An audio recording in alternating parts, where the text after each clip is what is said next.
Halo, salam jumpa kembali di channel YouTube saya kali ini, channel YouTube Willem Manuata. Untuk edisi kali ini, saya ingin bercerita nih tentang pengalaman horor ya, yang saya alami nih beberapa puluh tahun yang lalu atau belasan tahun yang lalu lah ya. Tepatnya di sebuah rumah sakit, salah satu rumah sakit yang ada di Jakarta, yaitu Rumah Sakit Cipto Mangunkusumo yang terletak di daerah Salemba, atau yang biasa dikenal dengan sebutan RSCM Jakarta.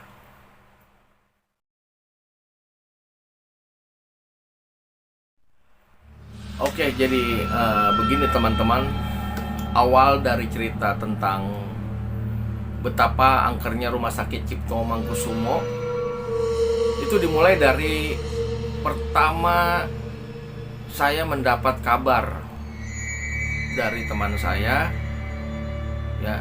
Kita ada yang namanya perkumpulan lah ya, teman dekat. Pada saat itu saya mendengar kabar bahwa teman saya ini bersama keluarganya mengalami suatu kecelakaan yang sangat mengerikan lah ya. Bisa dibilang sangat mengerikan kecelakaan itu. Tepatnya kecelakaan itu terjadi di ruas tol Jakarta Cikampek dan persimpangan Jagorawi, di bawah sebuah kolong flyover ya. Ada sebuah truk bermuatan besi behel ya, yang tiba-tiba saja merosot muatannya itu dan menimpa sebuah mobil yang kebetulan adalah mobil dari teman saya dan keluarganya di dalamnya. Mereka itu mau arah balik dari arah Bekasi menuju Tanjung Priok.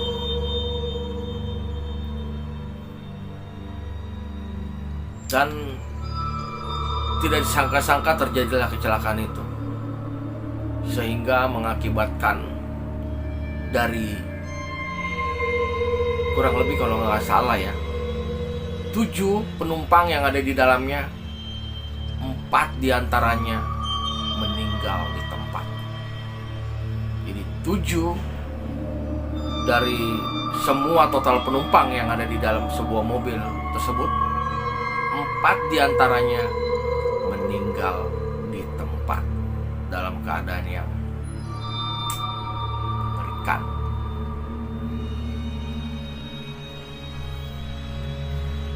Jadi teramat terkejutnya ya kita semua yang mendengar kabar bahwa telah terjadi kecelakaan yang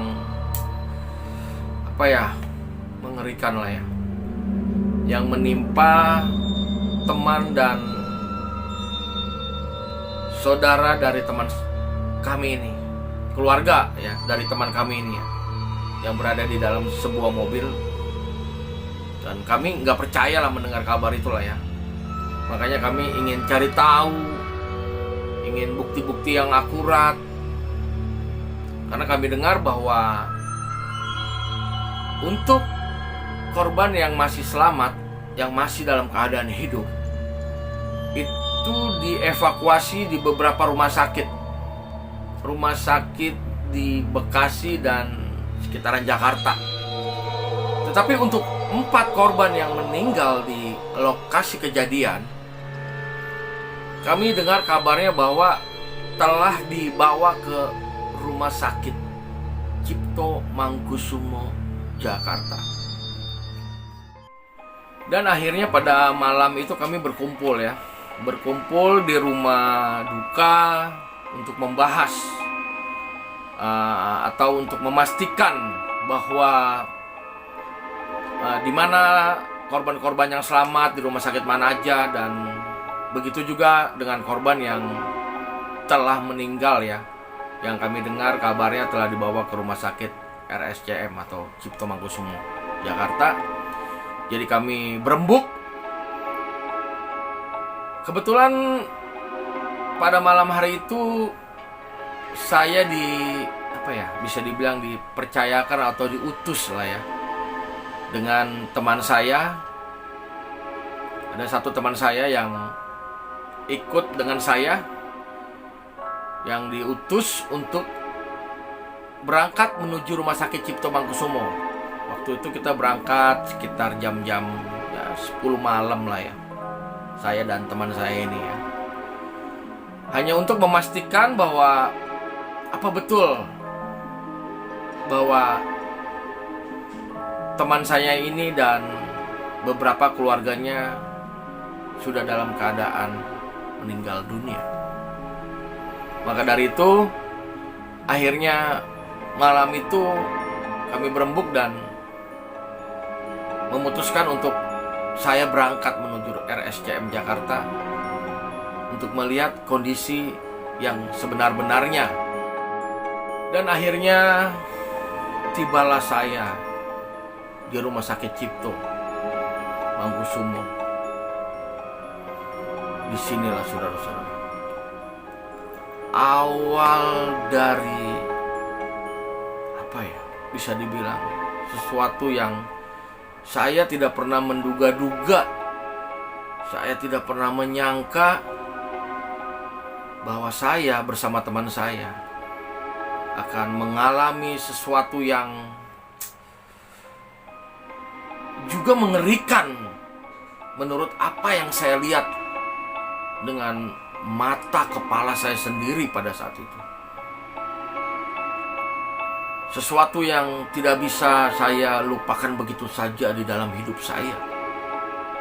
Bahkan saya sempat mengalami yang namanya rasa trauma, rasa takut, rasa jijik, ya, situasi kondisi yang sangat mencekam, yang membuat saya tidak pernah melupakan peristiwa apa yang terjadi di rumah sakit Cipto pada malam hari itu bersama dengan teman saya.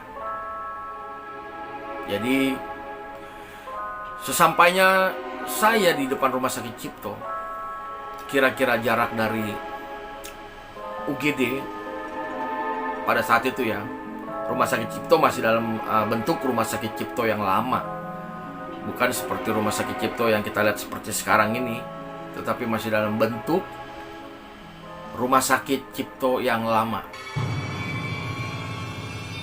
Jadi dari kejauhan, dari sekitar jarak kemungkinan 200 meteran lah ya, itu saya melihat ada seseorang ya, menurut saya itu seseorang yang saya kenal ya, dia menggambiti saya. Sepertinya dia seperti memanggil gitu ya. Kalau diucapkan gitu sepertinya dia memanggil gitu ya. Tapi karena bahasa tubuh, jadi dia seperti ya memanggil saya gitu, menggambit. Dari awal saja sebetulnya sudah ada kejanggalan. Kenapa saya bilang suatu kejanggalan? Karena yang menggambiti saya itu, atau yang memanggil saya itu, adalah orang yang menyuruh saya untuk datang ke rumah sakit Cipto, memastikan, melihat kondisi yang sebenar-benarnya. Tapi mungkin inilah yang dibilang saya sudah mulai berada di dimensi yang lain. Saya nggak mengerti ya tentang itu, tapi ini menurut tanggapan saya sih ya. Karena sepertinya saya menjadi orang yang tidak memakai logika saya pada saat itu, atau akal sehat saya sebagai seorang manusia normal. Harusnya kan saya mulai bertanya, tapi saya ini mengikuti aja. merespon saja. Jadi tidak ada banyak pemikiran di dalam otak saya atau otak dari teman saya juga, tapi kami ikut saja gitu. Jadi pada saat seseorang ini memanggil saya, menggambiti saya bilang dengan teman saya tidak perlu menyebut nama orang yang memanggil ya. Maksudnya dia memanggil, saya bilang, itu ada, ayo kita ke sana. Jadi saya langsung menurut aja gitu. Sesampainya saya di lokasi yang waktu tempat dia memanggil, harusnya kan saya secara manusia normal akan bertanya dong di mana yang tadi memanggil saya. Tapi tiba-tiba sampai di situ saya lupa. Saya nggak ingat tentang orang yang tadi memanggil saya. Padahal kami menuju ke lokasi UGD itu ya, harusnya yang kita cari awalnya yang memanggil saya kan. Harusnya logikanya seperti itu ya. Tapi tiba-tiba lupa. Dan saya langsung bertanya kepada dokter dan suster yang jaga pada saat itu ya, pada malam hari itu. Saya bertanya kepada mereka, entah itu mantri atau entah itu suster. Pokoknya ada 2 orang petugas, lelaki dan perempuan, yang pada saat itu sedang tugas jaga malam di UGD, di depan informasi lah ya, di depan ruangan informasi situ ya. Saya bertanya kepada mereka dan mereka bertanya balik kepada saya maksud dan tujuannya apa datang kemari. Saya bercerita bahwa saya mendengar kabar bahwa teman saya kecelakaan dan dibawa ke rumah sakit Cipto Mangunkusumo. Dan saya bertanya bagaimana tentang kondisi daripada keempat yang kami kenal. Dan pada saat itu dokter jaga mengatakan bahwa kondisinya sudah dalam keadaan meninggal dan jenazahnya ada di ruang jenazah Rumah Sakit Cipto. Kaget. Pada saat itu kami benar-benar kaget bahwa sudah jelas bahwa ternyata memang sudah meninggal. Oke, lanjut. Saya bertanya kepada dokter jaga tersebut, bagaimana Pak kalau saya ingin melihat langsung gitu daripada jenazah dari rekan-rekan kami ini. Dokter jaga mempersilahkan ya, atau memperbolehkan ya untuk kami melihat. Tapi dia hanya sedikit menyarankan bahwa kalau memang adik-adik mau melihat, karena pada saat itu usia saya masih bisa dibilang di atas 20-an lah ya. Kalau adik-adik mau melihat, saran saya sih lebih baik adik-adik mutar. Saya bertanya kenapa harus mutar ya gitu ya. Mungkin karena rame gitu ya. Karena kalau jalanan kan ada 2 jalan ya, jalan yang lorong dengan jalan yang memutar gitu. Dia lebih mengarahkan saya untuk memutar aja, jadi masuk dari samping. Akan tetapi kenapa ya, maksudnya saya bersama teman saya itu lebih condong memilih sebuah lorong yang lampunya itu juga jarang-jarang ya. Mungkin sekitar 30-40 meter baru kita ketemu sebuah lampu kecil yang mungkin hanya 5 watt yang berwarna kuning. Dan saya lihat lorong tersebut itu sepi sekali. Tidak ada orang yang lalu lalang di lorong tersebut gitu ya. Saya berpikiran bahwa mungkin karena malam ya. Akhirnya entah kenapa saya dengan teman saya ini lebih memilih berjalan di sebuah lorong yang sepi itu dibanding saya harus memutar gitu. Mungkin saya pikir terlalu jauh atau apalah ya. Tapi saya lebih terarah kenapa ya ke lorong tersebut. Atau pikiran saya nanti setelah kejadian ini berlalu, saya berpikir bahwa apa saya sudah masuk di dalam sebuah dimensi yang memang saya udah dalam kendali atau bagaimana, saya juga nggak ngerti. Dan akhirnya mulailah kami mengambil keputusan, kami akan lewat di lorong tersebut.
Akhirnya kami mulailah berjalan di sebuah lorong yang bisa dibilang remang-remang lah ya.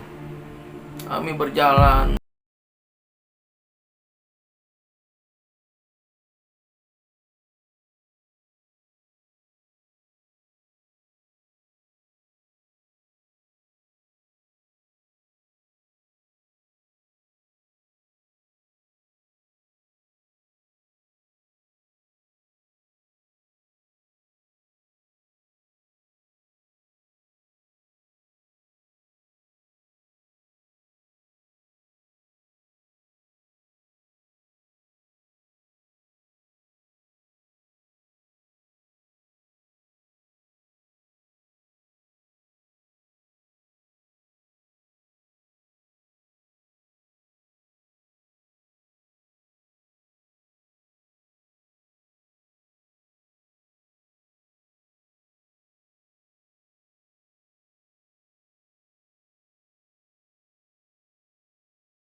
Pun sama, tapi kita sama-sama tidak mengutarakan. Hanya dari pandangan mata saya dan mata teman saya ini menunjukkan kami berdua mulai mengalami rasa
melihat keranda-keranda mayat. Karena tidak ada orang yang saya temui berlalu lalang. Saya maju ke depan, jalan lagi beberapa meter dari keranda-keranda mayat itu saya menemukan seperti tumpukan-tumpukan peti jenazah. Aduh. Oh, berarti yang saya lewat ini ada gudang dari keranda mayat dan gudang daripada peti jenazah. Karena memang rumah sakit Cipto rumah sakit yang melayani hampir bisa dibilang Jabodetabek ya. Khususnya korban-korban yang laka atau pembunuhan dan lain sebagainya kebanyakan di otopsi atau di jenazahnya itu dibawa biasanya ke RSCM. Saya semakin takut pada malam hari itu, saudara-saudara, dan bersama teman saya. Rasa takut saya itu mulai bisa dibilang meningkat ya, menjadi 85% saya takut. Hanya tinggal sedikit aja keberanian saya itu.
orang maksudnya orang normal ya, kenapa dia ada di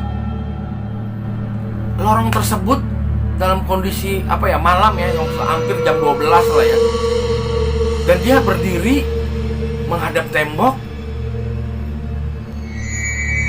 Atau kalau memang dia orang tidak waras, kenapa juga bisa ada orang tidak waras masuk ke dalam rumah sakit Cipto gitu? Harusnya kan bisa antisipasi oleh pihak keamanan.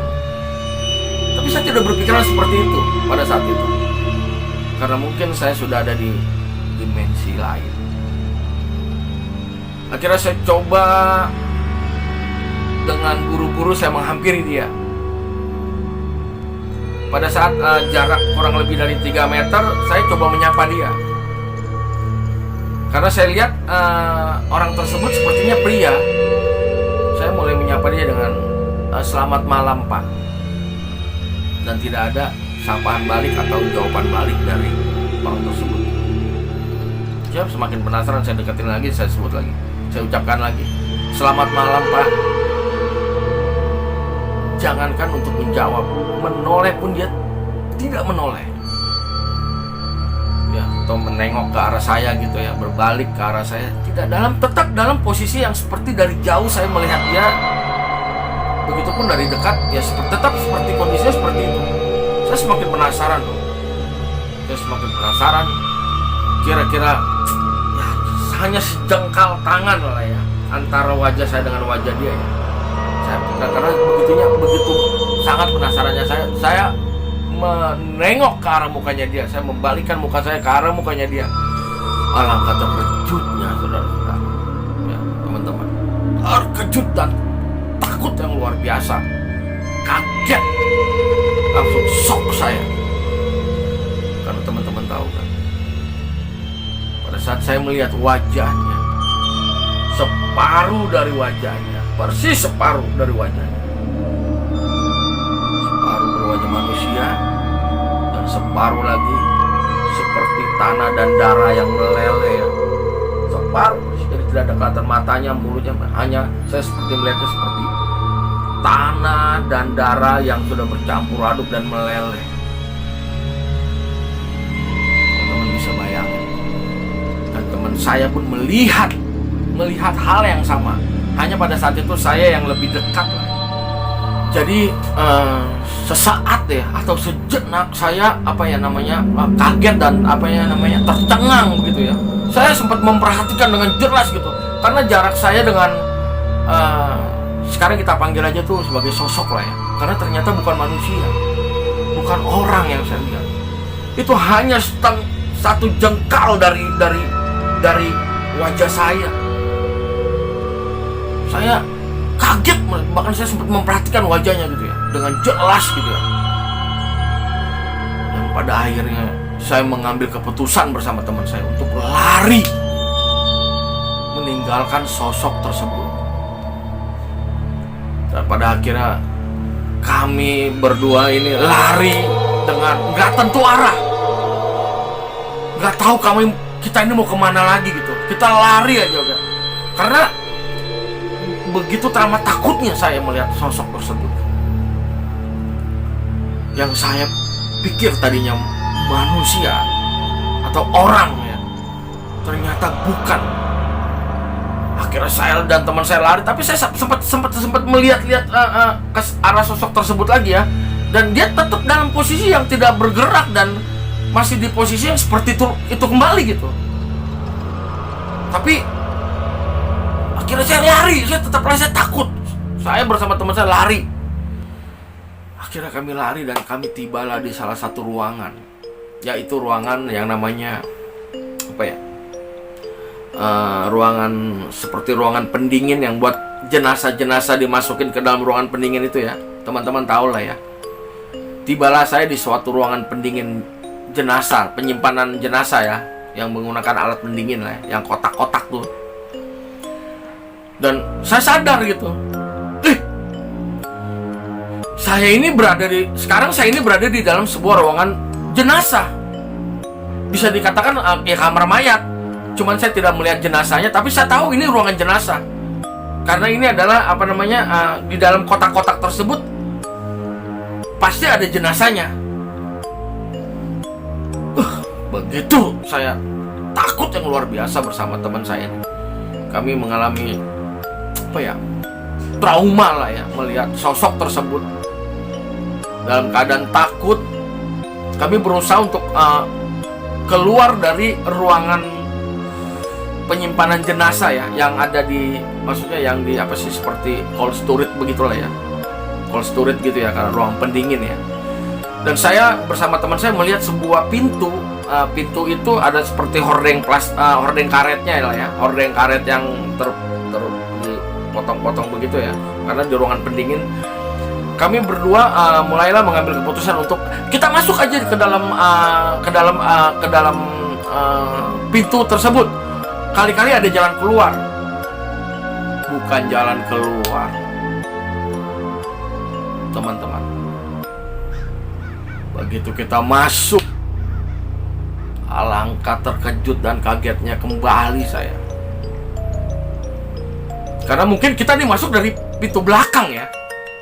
Alangkah kaget dan terkejutnya saya melihat, aduh, jenazah-jenazah yang mati basah,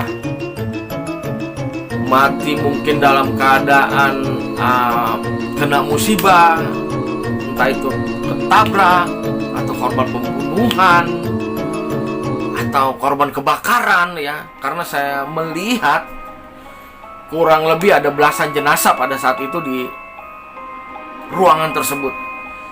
Ada yang di posisi ditaruh di atas, seperti maksudnya tempat pemandian jenazah ya, yang terbuat dari keramik.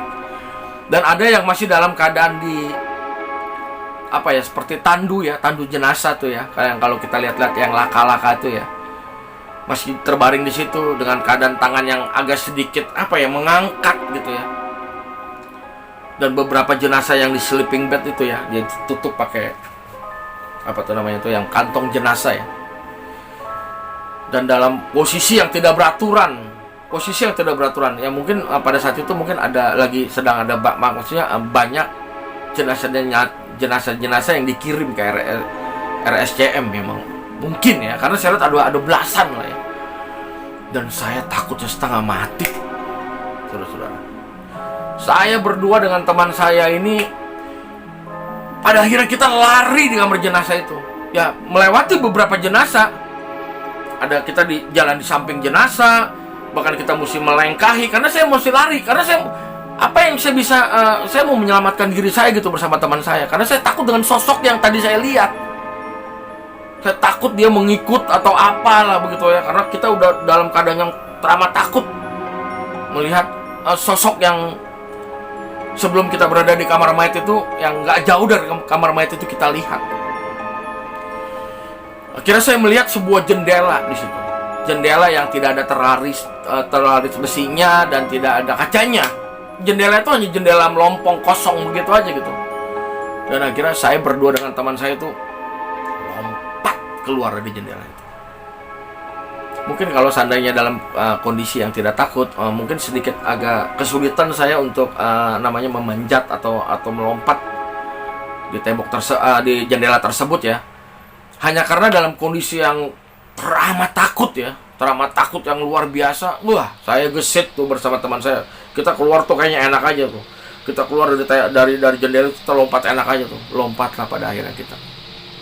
Pada saat kita lompat, kita berada di sebuah semacam tempat parkiran ya. Dan saya lihat, hanya mobil-mobil jenazah yang parkir di situ. Akhirnya selamatlah, kita sudah berada di luar dari lorong dari kamar mayat, dan kita sudah berada di luar sekarang di parkiran. Walaupun saya melihat suasananya juga masih mencekam ya, maksudnya pohon-pohon besar dan mobil-mobil jenazah yang siap mengantar jenazah atau yang menjemput jenazah. Nah, akhirnya saya lari dari situ bersama teman saya lari. Waktu kami lari, kami melihat lagi ada orang gitu, satu orang, dan saya trauma. Saya takut orang tersebut bukan orang, saya ngerinya sosok yang tadi. Ya, saya takut. Jadi saya untuk yang kali ini saya sedikit berhati-hati gitu. Saya lihat dari jauh, ini orang bukan ya. Begitu kami coba deketin dengan kehati-hatian, ternyata orang. Dan dia adalah security kamar jenazah. Dan saya lihat, oh ini pakaiannya pakaian satpam. Akhirnya saya datangin. Dan dia juga kaget melihat saya gitu. Maksudnya, oh kok ada 2 orang yang datang dari arah yang berlawanan, mungkinnya dari tempat yang bukan tempat yang wajar ya. Kalau umpamanya ada tamu yang mau datang melihat jenazah itu harusnya dari depan. Kenapa saya berdua ini datangnya dari belakang gitu? Dan dia bertanya kepada saya gitu, ngapain? Oh, dan saya menjawab, saya bilang bahwa saya ini Pak mau ke kamar jenazah tadinya Pak. Kok bisa lewat sini? Saya juga nggak tahu. Saya bilang karena saya dalam keadaan takut ya. Saya bilang ya pokoknya tadi kita lewat sini Pak gitu. Tapi saya nggak menceritakan sama dia gitu. Saya nggak ceritain bahwa saya ketemu sosok dan pengalaman yang mengerikan yang baru saja saya lewati ya barusan ya. Jadi saya cuma tanya, ya Pak, kami mau ke kamar jenazah, mau melihat teman atau keluarga yang mengalami musibah. Saya dengar dari dokter jaga bahwa jenazahnya ada di kamar jenazah. Terus dia memperhatikan saya dan dia sempat berkata ya, maksudnya sebelum itu dia sempat berkata, saya aja yang udah kerja lama di sini, jarang-jarang saya berani lewat tempat yang barusan kamu lewatin. Kita cuman mendengarkan perkataan dia itu dan juga ikut kaget. Singkat cerita, akhirnya dia menunjukkan bahwa jenazah teman-teman kita memang benar telah berada di dalam kamar jenazah tersebut. Dan dia mengarahkan kita untuk ya masuk saja ke dalam, ya, lihat jenazahnya ada di paling pojok yang di sleeping bed. Waduh, waktu kata-kata paling pojok itu yang membuat saya, sanggup gak saya masuk lagi ke dalam kamar jenazah yang mengerikan saya melihatnya. Kondisinya karena banyak mayat dalam kondisi yang mati basah lah ya. Mati basah tuh yang saya maksud mati basah tuh mati dalam keadaan bukan mati sakit, tapi mati yang karena kecelakaan, karena pembunuhan, dalam kondisi yang sangat memprihatinkan dan menyeramkan. Pertanyaan saya mampu gak untuk masuk ke dalam kembali gitu? Karena tadi saya berada di dalam situ dengan suasana yang mengerikan ya buat saya. Sampai saya harus keluar dari sebuah jendela. Jadi kembali lagi ya, karena ini amanah. Kami datang dari rumah juga, tujuannya ke rumah sakit memang untuk melihat kondisi jenazah, memastikan ya, melihat langsung ya, dan memberitahu bahwa memang benar-benar sudah dalam keadaan meninggal dunia. Akhirnya mau tidak mau kami harus masuk kembali. Dan yang paling bisa dibilang menyedihkannya, satpam nggak mau nganter. Jadi saya nih berdua sama temen gitu, sama teman saya ini masuk gitu tanpa diantar gitu, hanya dikasih petunjuk aja bahwa jenazahnya tuh ada di pojok. Akhirnya dengan rasa takut yang teramat dalam ya, kita berdua mulai masuk kembali ke dalam kamar jenazah dan melihat pemandangannya yang seperti tadi kita lihat. Dengan rasa takut saya melewati jenazah demi jenazah ya, karena saya harus ke pojok, karena diberitahukan bahwa teman kalian atau kerabat kalian itu adanya di pojok yang di sleeping. Kira sampailah kami di pojok dan saya melihat ada sleeping bed dan saya baca namanya di situ. Oh betul.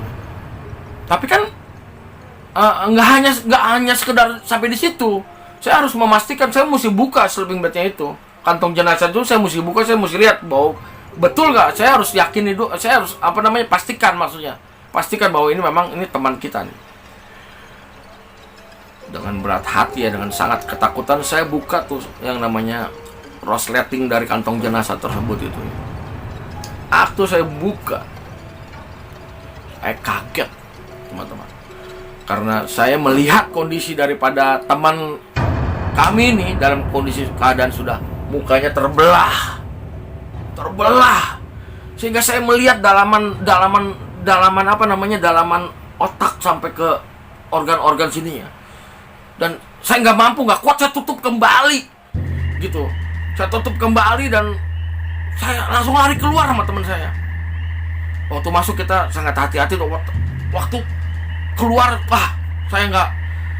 Yang penting saya udah lihat aja nih, begini kondisinya. Saya tutup kembali kantong jenazah. Terus saya berdua lari keluar. Waktu kami lari keluar, harusnya kan kami langsung telepon teleponnya. Tapi karena mungkin dalam pengaruh atau dalam kondisi yang shock ya, bisa dikatakan shock. Jadi saya duduk berhadapan-hadapan dengan teman saya ini. Dan sekali lagi saya mau bilang nih, buat teman-teman yang menonton ya, tidak saya temukan seorang pun. Bahkan satpam yang tadi saya temukan itu, maksudnya itu sudah tidak ada. Yang saya maksudnya hanya satpam ya, tapi yang lain itu tidak saya temukan. Dan dia udah tidak ada. Dan akhirnya saya berdua dengan teman saya ini dengan shock kembali, takut. Jadi kami duduk berhadapan-hadapan sambil menatap mata begitu. Hanya seperti kayak orang shock gitu. Kami mata menatap mata sambil kami bengong, dan saya sempat melihat ke arah jam, misalnya jam 1. Cerita saya ini nyata nih teman-teman, nyata, dan saya tidak mengada-ngada. Ini kejadian yang paling menyeramkan yang saya alami di dalam hidup saya. Saya pikir sudah selesai teman-teman. Tahu gak, ternyata pada saat saya sedang duduk bersama teman saya berhadapan-hadapan muka, tiba-tiba kami dikejutkan. Kali ini bukan dalam bentuk sosok, tapi suara. Saya dan teman saya ini, kalau menurut saya sama-sama mendengar ya, karena teman saya waktu mendengar suara itu juga raut wajahnya berubah gitu. Maksudnya pandangan matanya ke saya tuh seperti, lu denger gak? Sepertinya kalau berbicara seperti itulah. Tapi saya enggak gitu. Maksudnya saya paham yang dia maksud. Saya juga seperti itu, mungkin dipandang dia lah ya. Jadi kami berdua mulai fokus mendengarkan suara tersebut. Jadi suara yang kami dengar pada malam hari itu seperti suara rintihan, seperti rasa sakit, seperti rasa gerangan gitu ya, menggereng gitu ya. Bukan hanya dari satu orang, tetapi ada suara dari beberapa orang. Yang saya dengar suaranya itu dari dalam kamar jenazah tersebut. Karena posisi saya duduk tepat di depan kamar jenazah berdua dengan teman saya. Dan teman-teman mau tahu gak suaranya seperti apa? Suaranya kalau saya mau contohkan ya, seperti ini nih. Pertama halus.